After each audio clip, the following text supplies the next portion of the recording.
আসসালামু আলাইকুম। আজকে অনেক দিন পর একটি সুন্দর কামিজের বর্ডার লাইন ডিজাইন শেয়ার করব। এখানে আমি আগে থেকে কিছুটা দাগ কেটে নিয়েছি ডিজাইনটি করার জন্য মেজারমেন্ট অনুযায়ী। এখানে আমি 1 ইঞ্চি 1.5 ইঞ্চি এভাবে পরিমাণ করে করেছি। আপনারা পছন্দ মতো আপনাদের চওড়া কতটুকু দেবেন সেভাবেই মেজারমেন্ট দিয়ে ঘরগুলো এঁকে নিতে পারেন।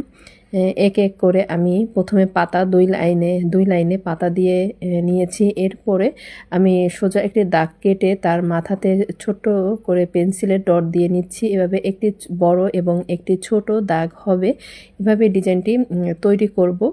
খুবই সুন্দর সিম্পলের মধ্যে এই তো ডিজাইনটি আমার প্রায় অনেকটাই শেষ হয়ে গিয়েছে। এবার শুধু মাঝখানের যে ফুলের ডিজাইন হবে সেটাই শেয়ার করব। এখানে আমি আগে থেকে পেন্সিল কম্পাস দিয়ে গোলবৃত্ত এঁকে নিয়েছি যেন প্রত্যেকটি ফুলের সাইজ এবং মাপ একই রকমের হয়ে থাকে, মেজারমেন্টটা যেন একই রকমের হয়, সেজন্য আমি আগে থেকে বৃত্ত এঁকে নিয়েছি।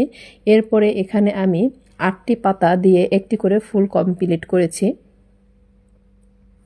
দেখতেই পাচ্ছেন কতটা সুন্দর হয়েছে, ইউনিক হয়েছে এই ডিজাইনটা। শুধু কামিজের বর্ডার লাইন নয়, এইটা ওড়নার বর্ডার লাইন, তারপরে শাড়ির বর্ডার লাইন, এছাড়া হাতের কাজের শাল যারা আমরা ব্যবহার করতে পছন্দ করি সেই বর্ডার লাইনও ব্যবহার করতে পারবো।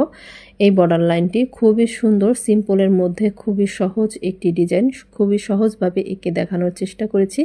যাদের ভালো লাগবে অবশ্যই এটা ব্যবহার করে নিতে পারেন এবং এইরকম সেম পদ্ধতিতে এঁকে নিতে পারেন। সবাই ভালো থাকবেন। আল্লাহ হাফেজ।